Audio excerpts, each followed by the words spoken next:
여보, 아빠가 방금 돌아가셨어요. 뭐라고 진짜?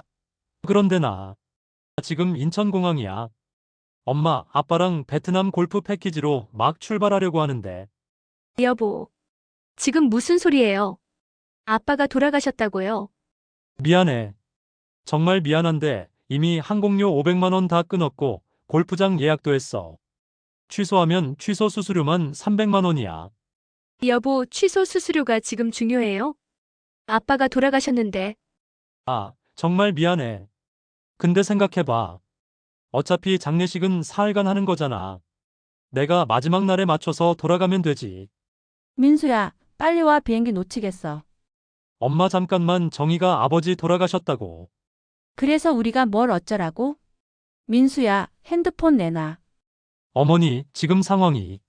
내놔. 정이야, 나야. 어머니, 알아서 해. 우리가 왜 피해를 봐야 해? 가난한 늙은이 하나 죽었다고 우리가 500만 원 날릴 이유 없지. 그러니까 막노동꾼 장례식 때문에 우리가 손해 볼 필요 없어. 맞아. 어차피 우리랑 격이 다른 사람이잖아. 형, 그래도 그렇지. 민수야, 너는 조용히 해. 정이야, 들어. 내 아버지는 우리랑 격이 다르잖아. 알아서 장례 치르고 나중에 연락해. 어머니, 제가 혼자 어떻게. 혼자도 할 수 있잖아. 여자가 원래 그런 일 더 잘하는 거 아니야. 우리는 이미 다 준비했으니까 갈게. 어머니, 끊어. 장례식보다 돈이 먼저인 시대. 며느리의 아버지가 세상을 떠났는데도 그들은 항공권과 골프장 예약이 더 중요하다고 말했습니다. 과연 이 장례식에서 어떤 충격적인 진실이 드러날까요? 구독과 좋아요는 영상 제작에 큰 힘이 됩니다. 서울대병원 중환자실 복도에서 박정희는 떨리는 손으로 핸드폰을 내려다봤습니다. 52살의 정희는 지난 일주일간 아버지 곁을 지키며 간병을 해왔어요. 83세의 박철민 씨가 지병인 당뇨 합병증으로 갑자기 쓰러지신 후 의식을 잃고 계셨던 것입니다. 방금 전 통화가 끝나고 나서 정희는 믿을 수 없다는 표정으로 핸드폰을 바라봤습니다.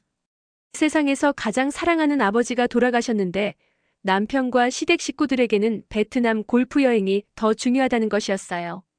정희는 다시 아버지가 계신 병실로 들어갔습니다. 차가워진 아버지의 거친 손을 잡으며 방금 전 일어난 일을 떠올렸어요. 1시간 전 아버지는 갑자기 의식을 되찾으셨습니다. 일주일 만에 처음으로 눈을 뜨신 아버지는 정희의 손을 꽉 잡으시며 간신히 말씀하셨어요. 정희야, 아빠가 시댁에서 너를 어떻게 대하는지 다 안다. 아버지의 목소리는 너무 작아서 정희가 귀를 바짝 대고 들어야 했습니다. 미안하다 정희야, 아빠가 그동안 널 위해 남겨둔 게 있어. 힘내라 우리 딸. 그것이 아버지의 마지막 말씀이었습니다. 손을 꽉 잡고 계시던 아버지의 힘이 서서히 빠지더니 영영 눈을 감으셨어요. 정희는 아버지의 손을 놓지 못하고 있었습니다. 어린 시절부터 지금까지 자신의 전부였던 아버지. 어머니가 7살 때 병으로 돌아가신 후 혼자서 자신을 키워주신 그분이 이제는 영영 돌아오실 수 없다는 현실이 믿어지지 않았어요. 7살 때 어머니가 병으로 돌아가신 후 아버지는 정희 하나만을 위해 살아오셨습니다. 당시 막노동으로 시작하신 아버지는 새벽 5시에 나가서 저녁 8시에 들어오시는 생활을 수십 년간 계속하셨어요. 하지만 아버지는 정희가 엄마의 빈자리를 느끼지 않도록 최선을 다하셨습니다. 퇴근 후에는 항상 정희의 머리를 빗겨주셨어요. 정희야, 머리카락이 엉켰네. 아빠가 예쁘게 빗어줄게. 서툰 손놀림이었지만 아버지는 매일 밤 정희의 긴 머리를 정성스럽게 빗어주셨어요. 때로는 머리를 묶어주려다가 실패해서 정희가 웃음을 터뜨리기도 했지만 아버지는 포기하지 않고 계속 연습하셨습니다. 아빠는 엄마만큼 못하지만 우리 딸 예쁘게 만들어줄 거야. 학교에서 다른 아이들이 예쁜 머리끈을 하고 오면 아버지는 퇴근길에 반드시 문구점에 들러서 더 예쁜 머리끈을 사오셨어요. 때로는 색깔이 안 맞아도 디자인이 어색해도 정희는 항상 기뻐하며 머리에 달았습니다. 아빠가 사준 거니까 세상에서 제일 예뻐. 그렇게 말하는 정희를 보며 아버지는 눈물을 훔치곤 하셨어요. 학교 운동회나 학예회 같은 행사 때는 아버지가 유일한 남자 보호자였지만 절대 위축되지 않으셨습니다. 오히려 다른 어머니들보다 더 열심히 응원하시고 사진도 찍어주셨어요. 우리 딸이 제일 잘해. 아빠 딸이 최고야. 목청 높여 응원하시는 아버지 덕분에 정희는 다른 아이들보다 더 큰 용기를 낼 수 있었습니다. 정희가 초등학교 6학년이 되던 해 반에서 어머니의 날 카드 만들기 숙제가 나왔어요. 정희는 울면서 집에 돌아왔습니다. 아빠, 저는 엄마가 없는데 어떻게 해요? 그때 아버지는 정희를 무릎에 앉히고 말씀하셨어요. 정희야, 아빠가 엄마 역할도 하고 있잖아. 아빠한테 카드 만들어주면 안 될까? 정희는 그날 밤 정성스럽게 카드를 만들었어요. 겉표지에는 아빠 사랑해요라고 크게 썼고 안쪽에는 아빠가 엄마보다 더 잘해주세요라고 적었습니다. 카드를 받은 아버지는 한참을 우시더니 말씀하셨어요. 아빠가 세상에서 가장 행복한 아빠야. 고마워, 우리 딸. 중학생이 된 정희가 사춘기를 겪을 때도 아버지는 인내심을 갖고 기다려주셨습니다. 정희가 짜증을 내고 말대꾸를 해도 화를 내지 않으셨어요. 정희야, 사춘기라 그런 거야. 아빠도 이해해. 힘들면 언제든 아빠한테 말해. 정희가 첫 생리를 시작했을 때도 아버지는 당황하지 않으셨어요. 미리 공부해 두셨던 건지 생리용품을 사오시고 따뜻한 차도 끓여주셨습니다. 정희야, 이제 우리 딸이 어른이 되는구나. 아프면 언제든 아빠한테 말해. 고등학교 입학식 때는 아버지가 정희보다 더 떨리셨어요. 며칠 전부터 무엇을 입고 갈지 고민하시더니 결국 새 정장을 사입고 오셨습니다. 우리 딸 고등학생 되는 날인데 아빠도 멋있게 해야지. 입학식장에서 아버지는 정희를 자랑스럽게 바라보시며 눈물을 글썽이셨어요. 정희가 대학에 합격했을 때는 아버지가 동네 방방곡곡에 자랑하고 다니셨습니다. 우리 정희가 서울대학 붙었어요. 제가 혼자 키웠는데 이렇게 잘 커줘서 고마워요.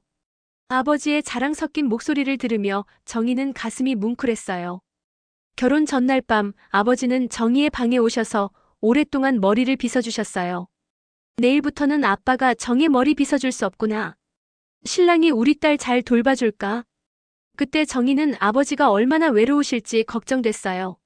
아빠 자주 놀러 갈게요. 아빠 혼자 두고 가기 싫어요. 괜찮아. 정희가 행복하면 아빠도 행복해. 그게 아빠 소원이야. 하지만 결혼 후 시댁에서는 아버지를 무시하기 일쑤였습니다. 30년간 명절 때마다 시어머니는 아버지를 깔보는 말을 서슴지 않았어요. 막노동꾼이 뭘 안다고 나서려고 해. 가난한 주제에 목소리는 왜 그렇게 커? 그때마다 정희는 참았습니다. 아버지께 상처를 드리지 않으려고 집에서는 아무 말씀도 하지 않았어요. 하지만 아버지는 모든 것을 알고 계셨던 것 같습니다. 혼자서 장례식장을 알아보고 빈소를 차리는 일은 정희에게 너무나 벅찬 일이었습니다. 하지만 아버지를 위해서라면 무엇이든 해야 했어요. 장례식장 직원의 도움을 받아가며 하나씩 준비를 진행했습니다. 그날 밤 정희는 홀로 아버지 곁을 지켰어요.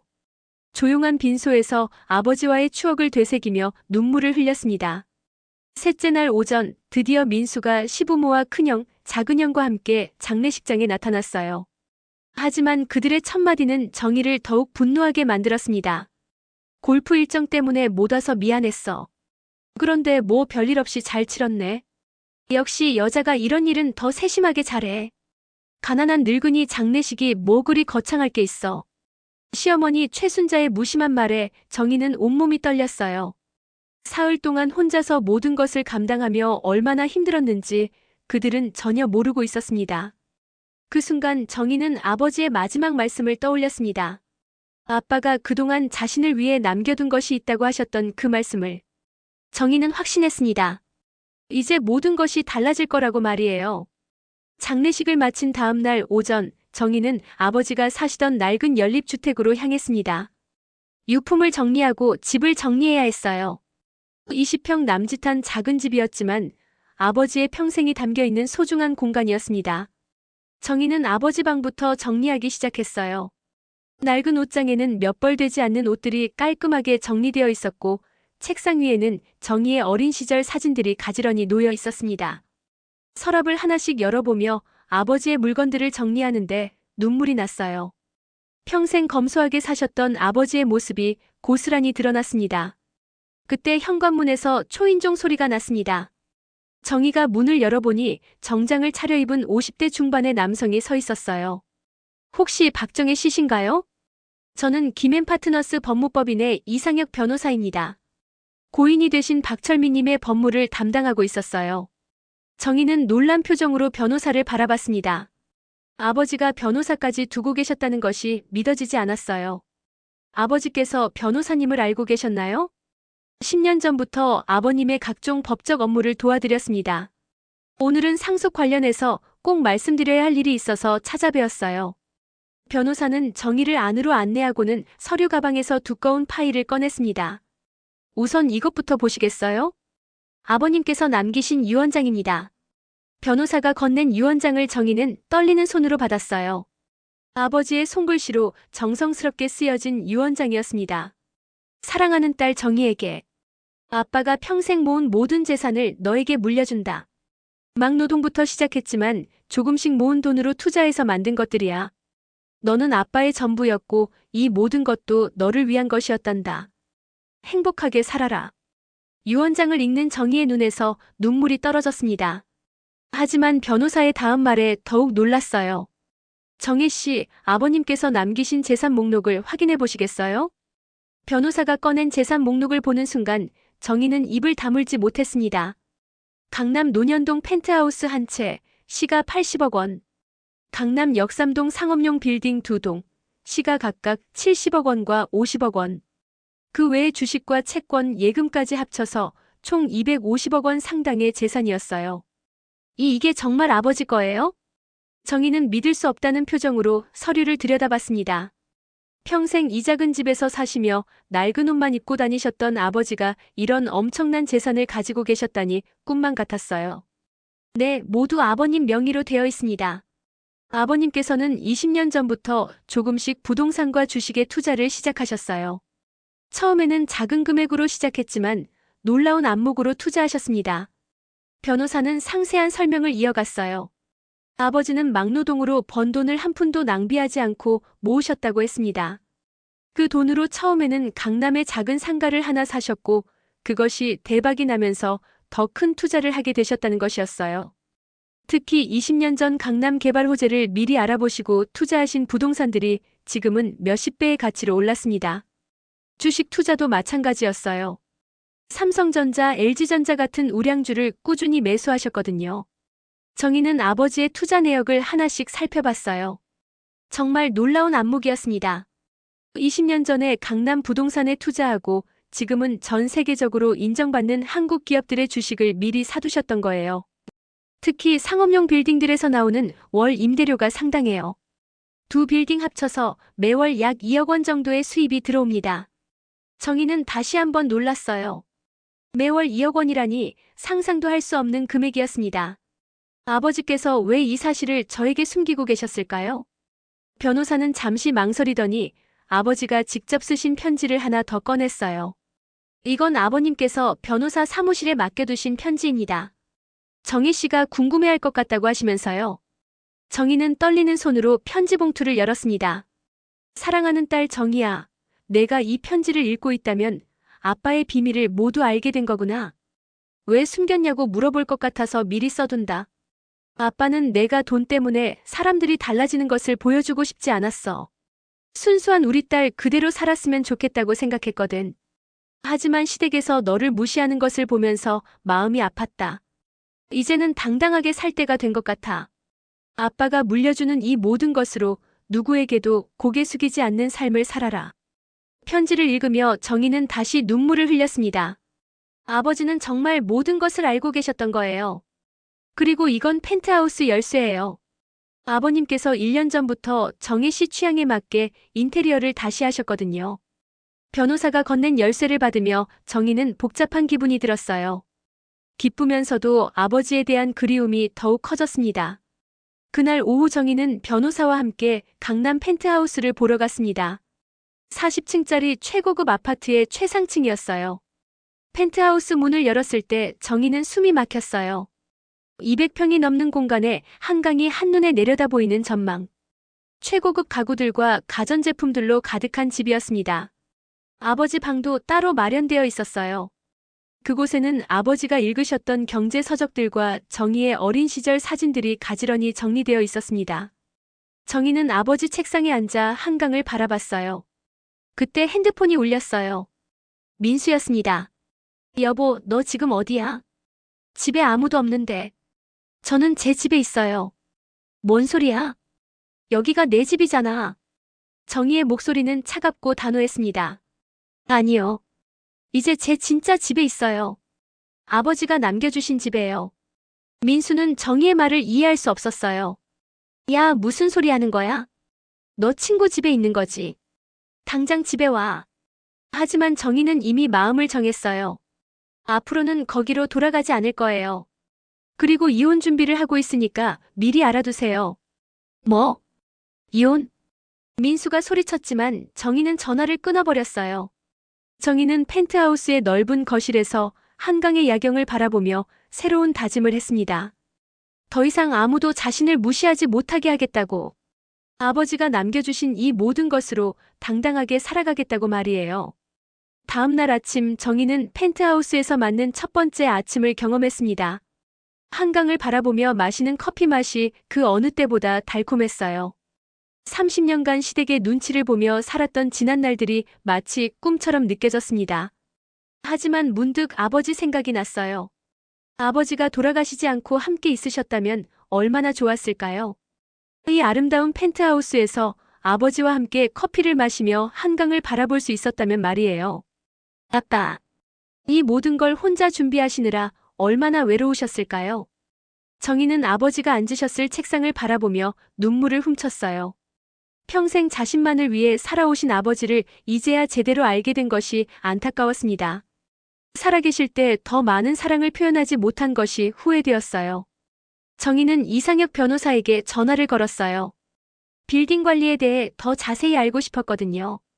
변호사님, 빌딩 관리는 어떻게 하면 되나요? 아버님께서 이미 모든 것을 준비해 두셨어요.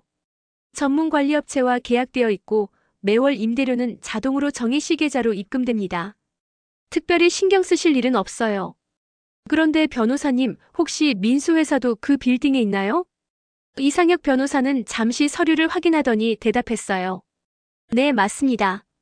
김민수 씨가 운영하는 회사가 역삼동 빌딩 8층에 있네요. 월 임대료는 3천만 원입니다. 정희는 아이러니한 상황에 씁쓸하게 웃었어요.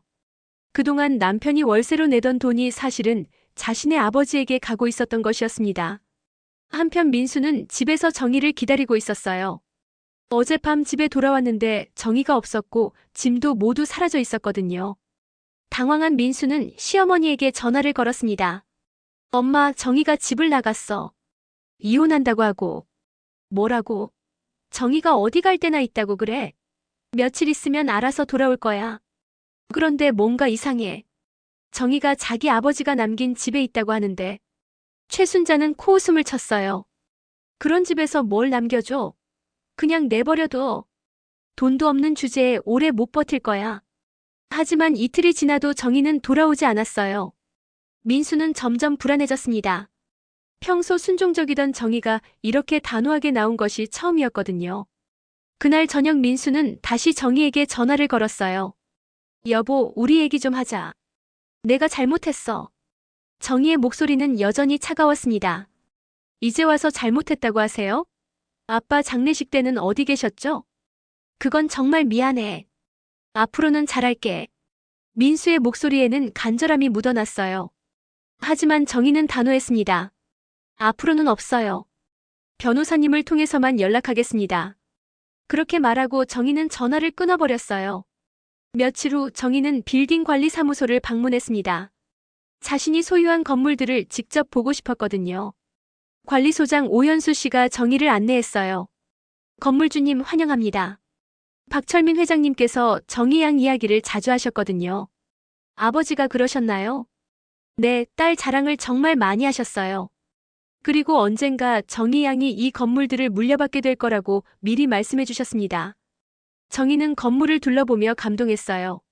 아버지가 얼마나 치밀하게 모든 것을 준비하셨는지 알 수 있었습니다. 8층에는 어떤 회사가 있나요? 김민수 대표가 운영하는 작은 무역회사입니다. 임대료를 가끔 늦게 내는 편이에요. 정희는 민수의 회사를 올려다봤어요. 이제 자신이 그의 건물주가 된 것이었습니다. 그날 밤 정희는 펜트하우스에서 미래 계획을 세웠어요. 아버지가 남겨주신 재산을 어떻게 활용할지, 어떤 삶을 살아갈지 생각해봤습니다. 우선 이혼 절차를 마무리하고 새로운 사업도 시작해보고 싶었어요. 아버지처럼 똑똑하게 투자를 해서 더 큰 부를 만들어보고 싶었습니다. 한강의 야경을 바라보며 정희는 다짐했어요. 아버지가 자신에게 주신 기회를 헛되이 하지 않겠다고. 당당하고 품위 있는 여성으로 살아가겠다고 말이에요. 일주일 후 드디어 시댁에서 연락이 왔어요.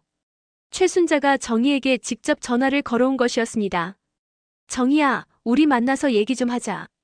집으로 와. 정희는 잠시 생각하더니 단호하게 말했어요. 어머니께서 제가 있는 곳으로 오세요. 주소 알려드릴게요. 뭐? 내가 있는 곳으로? 네. 강남 논현동 펜트하우스예요. 정확한 주소는 문자로 보내드리겠습니다.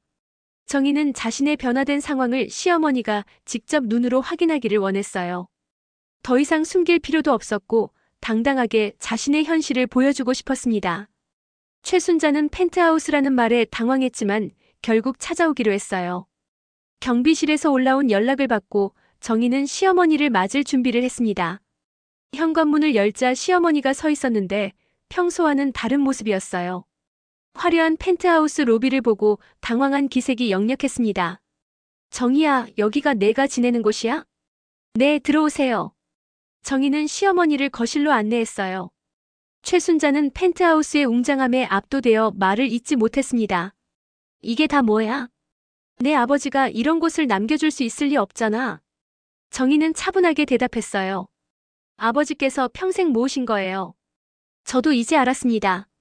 최순자는 믿을 수 없다는 표정으로 주변을 둘러봤어요. 한강이 내려다 보이는 전망, 최고급 가구들, 모든 것이 자신들의 상상을 초월하는 수준이었습니다. 그렇다면, 정희야, 우리가 오해가 있었던 것 같아. 이제부터 다시 시작하자. 시어머니의 태도가 180도 바뀐 것을 보며 정희는 씁쓸하게 웃었어요. 돈 앞에서는 사람이 이렇게 쉽게 변할 수 있다는 것을 다시 한번 깨달았습니다. 어머니, 이미 늦었어요. 저는 새로운 삶을 시작하기로 했습니다. 정희의 단호한 말에 최순자는 당황했어요. 평소 순종적이던 며느리가 이렇게 확고한 의지를 보이는 것이 낯설었습니다. 정희야, 가족끼리 이럴 필요 없잖아. 그동안 우리가 좀 모자랐지만 이제 와서 가족이라고 하시는 거예요? 아빠 장례식 때는 어디 계셨죠? 최순자는 할 말이 없었어요. 결국 그녀는 빈손으로 돌아가야 했습니다. 그날 밤 정희는 자신의 선택이 옳았다는 확신을 가졌어요. 더 이상 과거에 얽매이지 않고 아버지가 남겨주신 것들로 당당하게 살아가겠다고 다짐했습니다. 며칠 후 정희는 빌딩 관리사무소로부터 흥미로운 소식을 들었습니다. 오현수 관리소장이 전화를 걸어온 것이었어요. 건물주님, 8층 김민수 씨 회사에서 임대료를 연체하고 있습니다. 이번 달분을 아직 입금하지 않았어요. 정희는 잠시 생각에 잠겼습니다. 민수의 회사가 임대료를 연체한다는 것은 회사 상황이 좋지 않다는 뜻이었어요. 연체료는 어떻게 되나요? 계약서에 따르면 연체 시 1일 연체료가 부과됩니다. 그리고 3개월 이상 연체할 경우 계약 해지가 가능해요. 정희는 고개를 끄덕였어요. 아직 강경하게 나갈 생각은 없었지만 상황을 지켜보기로 했습니다. 일단 공문으로 연체 통지서를 보내주세요. 정식 절차대로 진행하겠습니다. 그날 오후 민수는 회사에서 연체 통지서를 받았어요. 서류에는 정희의 이름이 건물주로 명기되어 있었습니다. 민수는 그제야 정희의 말이 사실이었다는 것을 깨달았어요. 당황한 민수는 급히 시어머니에게 전화를 걸었습니다. 엄마, 큰일 났어. 정희가 정말로 우리 건물 주인이야. 뭔 소리야? 그럴 리 없어. 연체 통지서에 정희 이름이 적혀 있어. 이거 진짜야. 최순자는 믿을 수 없다는 표정으로 민수가 팩스로 보낸 서류를 확인했어요. 정말로 정희의 이름이 건물주로 기재되어 있었습니다. 이게 어떻게 된 거야? 그날 저녁 시댁 식구들이 긴급회의를 열었어요. 큰형과 작은형도 모두 모였습니다. 이 상황을 어떻게 해야 할까? 큰형이 걱정스러운 목소리로 말했어요. 일단 정희한테 사과부터 해야지. 작은형도 동조했습니다. 하지만 최순자는 자존심이 상했어요. 그동안 무시했던 며느리가 갑자기 자신들보다 훨씬 높은 위치에 있다는 것을 받아들이기 어려웠습니다. 며칠 후 정희는 두 번째 빌딩도 직접 확인하러 갔어요. 역시 아버지가 꼼꼼하게 관리해 두신 훌륭한 건물이었습니다. 임대료 수입만으로도 매월 안정적인 생활이 가능했어요. 빌딩을 둘러보던 중 정희는 아버지의 사무실이 따로 있었다는 것을 알게 됐습니다. 관리소장의 안내로 그 방에 들어가 보니 아버지의 흔적들이 고스란히 남아 있었어요. 아버님께서 가끔 이곳에 오셔서 업무를 보셨어요. 따님 사진도 많이 가져다 놓으셨고요. 책상 위에는 정말로 정희의 사진들이 가지런히 놓여 있었어요. 어린 시절부터 최근까지의 사진들이었습니다. 아버지가 얼마나 자신을 사랑하셨는지 다시 한번 느낄 수 있었어요. 그때 정희의 핸드폰이 울렸습니다. 모르는 번호였어요. 정희 씨죠? 저는 김민수 회사 직원입니다. 사장님이 꼭 만나 뵙고 싶다고 하는데요. 정희는 잠시 생각하더니 대답했어요. 내일 오후 3시에 제가 있는 펜트하우스로 오라고 전해주세요. 주소는 문자로 보내겠습니다. 다음 날 민수는 정희가 보낸 주소를 보고 깜짝 놀랐어요. 강남에서도 가장 비싼 지역의 최고급 펜트하우스 주소였거든요. 민수는 떨리는 마음으로 펜트하우스를 찾아갔습니다. 로비부터 웅장한 분위기에 압도되었어요. 경비원이 정중하게 안내해주는 모습도 새로웠습니다. 40층 펜트하우스 앞에 서자 민수는 숨을 깊이 들이쉬었어요. 문을 열고 나온 정희의 모습은 예전과 달랐습니다. 자신감이 넘치고 품이 있어 보였어요. 들어오세요. 정희의 목소리는 차분하면서도 권위가 있었습니다. 민수는 펜트하우스 안으로 들어가며 주변을 둘러봤어요. 한강 전망과 최고급 인테리어에 할 말을 잃었습니다. 앉으세요. 정희는 민수를 소파로 안내했어요. 민수는 어색하게 앉으며 말을 꺼냈습니다. 정희야, 내가 정말 잘못했어. 다시 시작할 수 없을까? 정희는 창밖을 바라보며 조용히 대답했어요. 이미 늦었어요. 그리고 저는 이제 다른 삶을 살고 있어요. 그렇다면 임대료는? 비즈니스는 비즈니스예요. 연체하지 마시고 정해진 날짜에 입금해주세요. 민수는 정희의 단호한 태도에 당황했어요. 예전에 순종적이던 아내는 더 이상 존재하지 않았습니다. 정희야, 제발. 민수 씨라고 부를게요. 이제 우리는 건물주와 임차인 관계예요. 그 말을 듣는 순간 민수는 모든 것이 정말로 끝났다는 것을 깨달았어요. 정희는 더 이상 자신이 알던 그 사람이 아니었습니다. 민수가 떠난 후 정희는 한강을 바라보며 생각에 잠겼어요. 과거와의 완전한 결별이었습니다. 이제 정말로 새로운 인생을 시작할 때가 온 것 같았어요. 한 달 후 정희의 예상대로 민수 회사는 더 큰 어려움에 빠졌습니다. 관리소장 오연수로부터 연락이 왔어요. 건물주님, 8층 회사에서 이번 달 임대료도 연체했습니다. 벌써 2달째예요. 정희는 차분하게 물어봤어요. 계약서상 조치는 어떻게 되나요? 2달 연체 시 경고장 발송, 3개월 연체 시 계약 해지 및 퇴거 통보가 가능합니다. 알겠어요. 우선 경고장부터 발송해주세요. 한편 민수는 회사 운영에 큰 어려움을 겪고 있었어요. 주요 거래처에서 계약을 취소하면서 매출이 급격히 줄어들었습니다. 직원들 월급도 제때 주지 못하는 상황이었죠.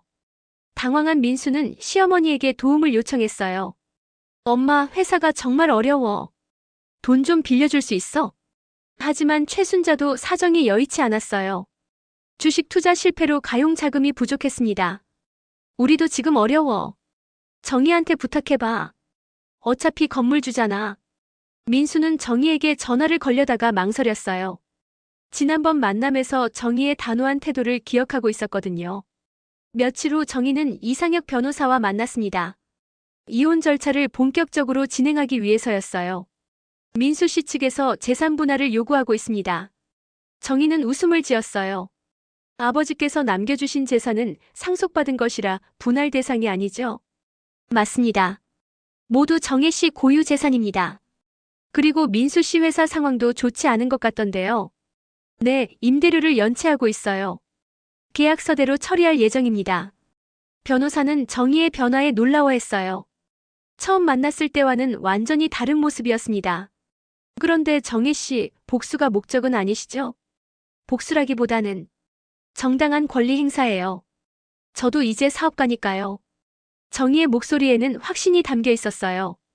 그날 저녁 정희는 새로운 계획을 세웠습니다. 아버지가 남겨주신 재산을 더욱 키워나가고 싶었어요. 부동산 투자를 확대하고 새로운 사업도 시작해보고 싶었습니다. 먼저 부동산 전문가와 상담을 받기로 했어요. 아버지처럼 현명한 투자를 하고 싶었거든요. 이틀 후 민수에게서 간절한 전화가 왔습니다. 정희야, 정말 미안해. 임대료를 조금만 깎아주거나 유예해줄 수 없을까? 정희는 차분하게 대답했어요. 비즈니스는 감정과 별개예요. 계약서에 따라 처리하겠습니다. 제발. 우리가 부부였잖아. 과거의 일이에요. 지금은 건물주와 임차인 관계일 뿐입니다. 정희의 단호한 거절에 민수는 절망했어요. 더 이상 정희에게 기댈 수 없다는 것을 깨달았습니다. 3주 후 드디어 3개월 연체가 됐습니다. 정희는 법적 절차에 따라 계약 해지 통보를 보냈어요. 관리소장님, 퇴거 통보서를 발송해주세요. 네, 알겠습니다. 한 달 내로 퇴거하라는 내용으로 보내겠습니다. 민수는 퇴거 통보서를 받고 완전히 무너졌어요. 이제 정말로 모든 것이 끝이었습니다. 그날 밤 시댁에서 긴급 가족회의가 열렸어요. 이제 어떻게 해야 하지? 큰형이 한숨을 쉬었어요. 정희한테 무릎 꿇고 빌어서라도. 작은형이 말했지만 최순자는 자존심이 상했어요. 내가 정희한테 무릎을 꿇는다고? 하지만 현실은 냉혹했습니다. 민수의 회사는 파산 직전이었고 퇴거까지 당하게 된 상황이었어요. 며칠 후 정희는 아버지 사무실에서 새로운 사업 계획을 세우고 있었습니다. 벽에 걸린 아버지 사진을 바라보며 다짐했어요. 아빠, 제가 아빠의 뜻을 이어서 더 큰 성공을 만들어 갈게요. 그리고 절대 누구에게도 무시당하지 않을 거예요. 정희는 이제 완전히 새로운 사람이 되었습니다. 과거에 순종적이던 며느리는 더 이상 존재하지 않았어요. 대신 냉철하고 당당한 사업가 박정희가 탄생한 것이었습니다. 한 달 후 민수의 회사는 정말로 빌딩에서 쫓겨났어요. 직원들은 모두 다른 곳으로 떠났고 민수는 혼자 남겨졌습니다. 정희는 그 모든 과정을 지켜보며 아무런 감정의 동요도 없었어요. 이것이 바로 자신을 무시했던 대가라고 생각했습니다. 이제 정희의 진짜 인생이 시작될 때였어요. 반년이 지났습니다. 정희는 아버지가 남겨주신 재산을 바탕으로 새로운 부동산 투자를 시작했어요.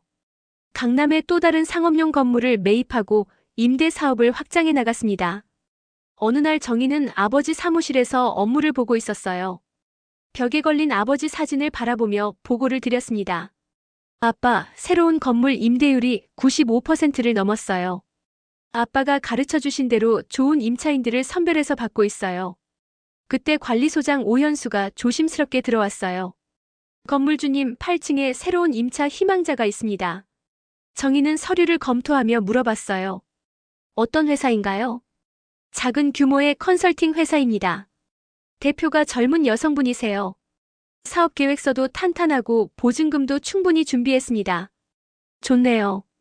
계약 진행해주세요. 한편 민수는 이전 회사가 파산한 후 힘든 시간을 보내고 있었습니다. 작은 원룸에서 생활하며 일용직 일을 하고 있었어요. 시댁과의 관계도 소원해진 상태였습니다. 어느 날 민수는 우연히 정희가 운영하는 건물 앞을 지나게 됐어요. 새로운 간판들을 보며 정희가 얼마나 성공적으로 사업을 확장하고 있는지 알 수 있었습니다. 그날 저녁 정희는 펜트하우스에서 이상혁 변호사와 함께 저녁을 먹고 있었어요. 이혼이 완전히 마무리된 기념이었습니다. 정혜 씨, 정말 많이 변하셨네요. 처음 봤을 때와는 완전히 다른 분 같아요. 아버지가 기회를 주셨으니까요. 이제 제가 그 기회를 잘 활용해야죠. 앞으로 계획은 어떻게 되세요? 사회에 기여할 수 있는 일을 해보고 싶어요. 아버지처럼요. 정희는 창밖 한강을 바라보며 새로운 꿈을 키우고 있었어요. 단순히 재산을 늘리는 것뿐만 아니라 의미 있는 일을 하고 싶었습니다. 며칠 후 정희는 뜻밖의 방문객을 맞았어요. 시어머니 최순자가 펜트하우스를 찾아온 것이었습니다. 이번에는 예전과 달리 매우 조심스러운 모습이었어요. 정희야, 우리 이야기 좀 할 수 있을까? 들어오세요, 어머니. 정희는 차분하게 시어머니를 맞았습니다. 최순자는 거실에 앉으며 말을 꺼냈어요. 내가 정말 잘못했다. 내 아버지한테도 너한테도. 시어머니의 눈에서 눈물이 흘러내렸어요. 정희는 처음 보는 모습이었습니다. 민수가 정말 힘들어하고 있어. 물론 자업자득이지만 그래도 한때는 가족이었잖아. 정희는 잠시 생각에 잠겼어요. 분노는 이미 사라진 지 오래였습니다. 어머니, 저는 이미 과거를 정리했어요. 민수 씨에게 해코지할 생각도 없고요. 그럼. 하지만 다시 돌아갈 생각은 없어요. 저는 새로운 삶을 살고 있거든요. 최순자는 고개를 끄덕였어요. 정희의 단호함을 이해할 수 있었습니다. 그래. 내 말이 맞다. 우리가 너무 심했지. 그날 시어머니가 돌아간 후 정희는 오랜만에 아버지를 그리워했어요. 아버지라면 이 상황을 어떻게 하셨을까 궁금했습니다. 아빠, 제가 너무 냉정한 걸까요? 하지만 정희는 자신의 선택이 옳다고 생각했어요. 과거에 얽매이지 않고 앞으로 나아가는 것이 아버지가 원하시는 일이라고 믿었습니다. 일주일 후 정희는 새로운 프로젝트를 시작했어요. 어려운 환경의 젊은 창업가들을 지원하는 재단을 설립하기로 한 것이었습니다. 박철민 창업지원재단. 아버지의 이름을 따서 만든 재단이었어요. 변호사님, 재단 설립 절차를 도와주세요. 좋은 일이네요. 아버님도 기뻐하실 것 같아요. 정희는 이제 단순한 복수가 아닌 더 큰 의미를 찾고 있었어요. 아버지의 사랑을 받아 사회에 환원하고 싶었습니다. 몇 달 후 재단 개소식이 열렸어요. 많은 사람들이 참석했고 정희는 당당하게 인사말을 했습니다. 제 아버지 박철민은 막노동부터 시작해서 성공한 분이셨습니다. 저도 아버지의 뜻을 이어받아 더 많은 분들이 꿈을 이룰 수 있도록 돕고 싶습니다. 박수가 터져나왔어요. 정희는 진정한 성공의 의미를 찾은 것 같았습니다. 그날 저녁 정희는 펜트하우스에서 혼자 아버지를 그리워했어요. 아빠, 이제 정말 당당하게 살고 있어요. 아빠가 원하시던 대로요. 한강의 야경을 바라보며 정희는 미소를 지었습니다. 고통스러웠던 과거는 이제 정말로 끝났고 희망찬 미래만이 남아 있었어요. 정희는 이제 완전히 새로운 사람이 되었습니다. 아버지의 딸이자 성공한 사업가, 그리고 사회에 기여하는 사람으로서 당당하게 살아가고 있었어요. 1년 후 박철민 창업지원재단은 많은 젊은 창업가들에게 희망을 주고 있었습니다. 정희는 매주 재단을 방문해서 창업가들과 직접 만나며 조언을 해주곤 했어요. 어느 날 정희는 특별한 지원자를 만났습니다. 28살의 김수진이라는 여성이었어요. 자신과 비슷한 처지에서 홀로 살아가며 꿈을 키우고 있는 모습이 인상적이었습니다. 어려서 부모님을 잃고 홀로 살아왔어요. 하지만 포기하지 않고 디자인 회사를 만들고 싶습니다. 수진의 이야기를 들으며 정희는 어린 시절 자신의 모습을 보는 것 같았어요. 아버지가 혼자 키워주셨던 그때처럼 말이죠. 좋은 사업 계획이네요. 저희 재단에서 적극 지원하겠습니다. 그날 이후 정희는 수진에게 특별한 관심을 가지게 됐어요. 단순한 후원자가 아닌 마치 가족 같은 마음이 들었습니다. 몇 달 후 수진의 회사는 성공적으로 자리를 잡았어요. 정희는 수진을 저녁 식사에 초대했습니다. 대표님 덕분에 꿈을 이룰 수 있었어요. 정말 감사합니다. 아니에요. 수진 씨가 열심히 하셨으니까요. 두 사람은 자연스럽게 가까워졌어요. 정희에게는 동생 같은 존재가, 수진에게는 언니 같은 존재가 된 것이었습니다. 어느 날 수진이 조심스럽게 물어봤어요. 대표님은 가족이 없으세요? 정희는 잠시 망설이다가 자신의 이야기를 털어놓았습니다. 결혼은 했었지만 아이가 없었어요. 저희 부부는 불임이었거든요. 그것도 저희가 멀어진 이유 중 하나였죠. 시어머니가 아이 문제로 정희를 얼마나 구박했는지 떠올랐어요. 30년 결혼 생활 동안 가장 아픈 상처 중 하나였습니다. 병원에서는 아이를 갖기 어렵다고 했어요. 시어머니께서는 그것을 제 탓으로만 돌리셨죠. 수지는 정희의 손을 꼭 잡았어요. 대표님, 혈연이 전부는 아니에요. 저한테는 대표님이 진짜 가족 같아요. 그 말을 듣는 순간 정희의 눈에서 눈물이 흘렀습니다. 오랫동안 아이를 갖지 못한 것에 대한 슬픔이 눈 녹듯 사라지는 느낌이었어요. 고마워요, 수진아. 그날부터 정희와 수진은 진정한 가족이 되었습니다. 혈연은 아니었지만 서로를 진심으로 아끼고 사랑하는 관계였어요. 한편 민수는 여전히 어려운 생활을 하고 있었습니다. 하지만 최근 작은 변화가 있었어요. 정희가 설립한 재단에서 운영하는 취업 지원 프로그램에 참여하게 된 것이었습니다. 물론 민수는 그것이 정희의 재단이라는 것을 모르고 있었어요. 단지 새로운 기회를 찾고 있을 뿐이었습니다. 어느 날 정희는 재단 사무실에서 우연히 민수를 보게 됐어요. 많이 초라해진 모습이었지만 열심히 교육에 참여하고 있었습니다. 정희는 복잡한 마음이 들었지만 직접 나서지는 않았어요. 대신 담당 직원에게 민수가 좋은 일자리를 찾을 수 있도록 도와달라고 부탁했습니다. 며칠 후 민수는 괜찮은 회사에 취업할 수 있었어요. 정희의 도움이 있었다는 것을 모른 채 말이죠. 그날 저녁 정희는 수진과 함께 저녁을 먹으며 이야기했어요. 수진아, 나는 정말 운이 좋은 것 같아. 아버지도 있었고 이제는 너 같은 동생도 있고 언니도 저에게는 세상에서 가장 소중한 사람이에요. 두 사람은 서로를 바라보며 미소를 지었습니다. 진정한 가족의 의미를 깨달은 순간이었어요. 그해 겨울 정희는 수진과 함께 아버지 묘소를 찾았습니다. 아빠, 제가 진짜 가족을 만났어요. 혈연은 아니지만 진심으로 사랑하는 동생이에요.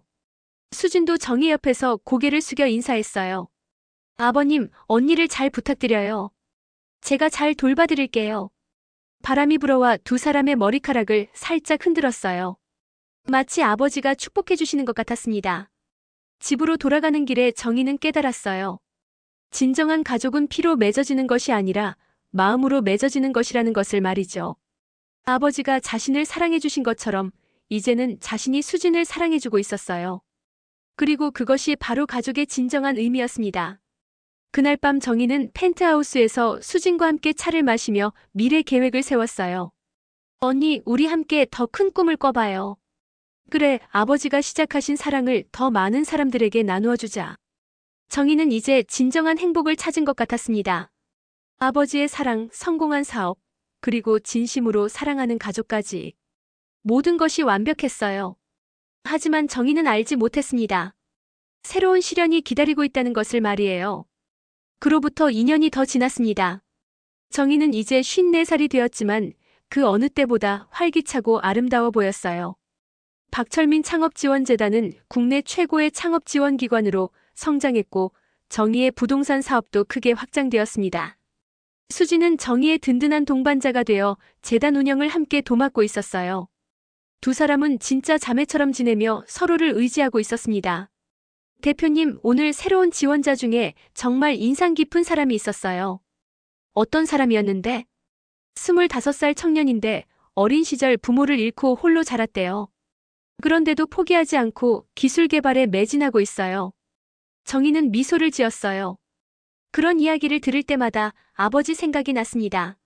어려운 환경에서도 포기하지 않고 꿈을 향해 나아가는 사람들을 보면 가슴이 뭉클해졌어요. 좋아요. 적극 지원해드리자. 그날 저녁 정희는 펜트하우스에서 이상혁 변호사와 만났습니다. 정기적으로 만나 사업과 재단 운영에 대해 상담을 받고 있었어요. 정희 씨, 정말 많은 변화를 이루셨네요. 아버님도 자랑스러워 하실 것 같아요. 아직도 아버지가 많이 그리워요. 이럴 때마다 아버지께서 어떻게 하셨을까 생각하게 되거든요. 아버님의 뜻을 충분히 이어받고 계신 것 같은데요. 사회에 이만큼 기여하고 계시니까요. 정희는 창밖 한강을 바라보며 만족스러운 미소를 지었어요.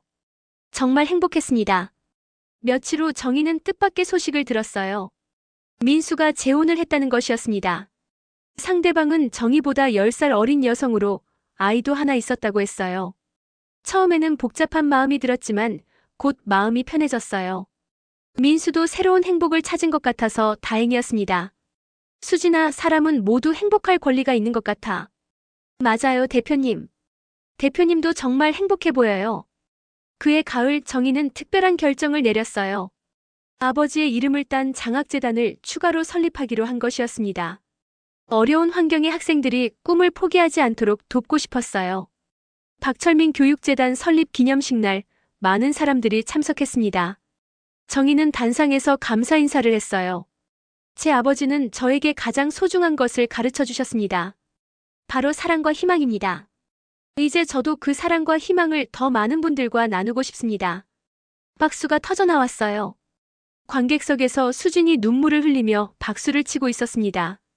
그날 저녁 정희는 아버지 묘소를 찾았어요. 혼자만의 시간을 갖고 싶었거든요. 아빠, 저 이제 정말 행복해요. 아빠가 원하셨던 대로 당당하게 살고 있어요. 그리고 아빠의 사랑을 많은 사람들에게 나누어 주고 있고요. 바람이 불어와 정희의 머리카락을 살짝 흔들었어요.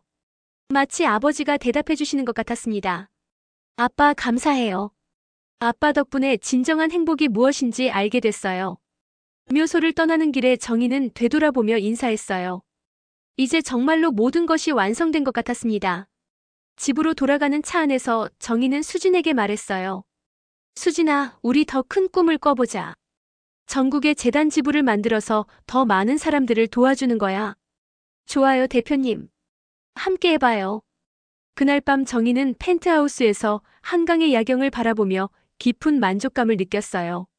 아버지가 남겨주신 사랑을 바탕으로 자신만의 길을 걸어왔고, 이제는 그 사랑을 세상에 되돌려주고 있었습니다. 과거의 아픔은 모두 치유되었고, 미래에 대한 희망이 가득했어요.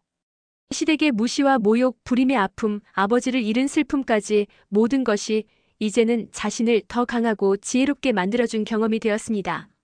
정희는 진정한 승리자가 되었어요. 돈이나 권력으로 이긴 것이 아니라 사랑과 용서, 그리고 나눔으로 이긴 것이었습니다. 창밖에서 한강이 달빛에 반짝이고 있었어요. 내일도 새로운 하루가 시작될 것이고 정희는 그 하루를 의미 있게 살아갈 준비가 되어 있었습니다. 아버지가 남겨주신 250억의 비밀은 단순한 재산이 아니었어요. 그것은 사랑이었고 희망이었으며 그리고 새로운 시작이었습니다. 정희는 그 비밀을 이제 완전히 이해하게 되었어요. 진정한 부는 돈이 아니라 사랑이고 진정한 성공은 혼자만의 행복이 아니라 함께하는 행복이라는 것을 말이에요. 정희의 새로운 인생은 이제 막 시작되었습니다.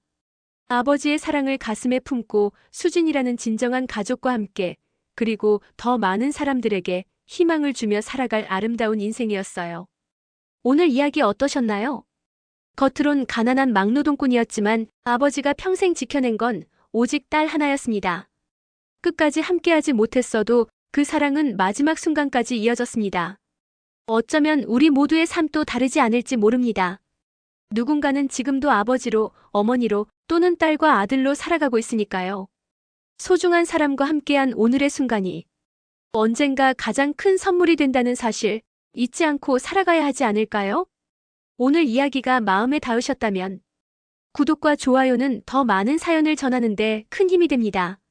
함께 해주셔서 감사합니다.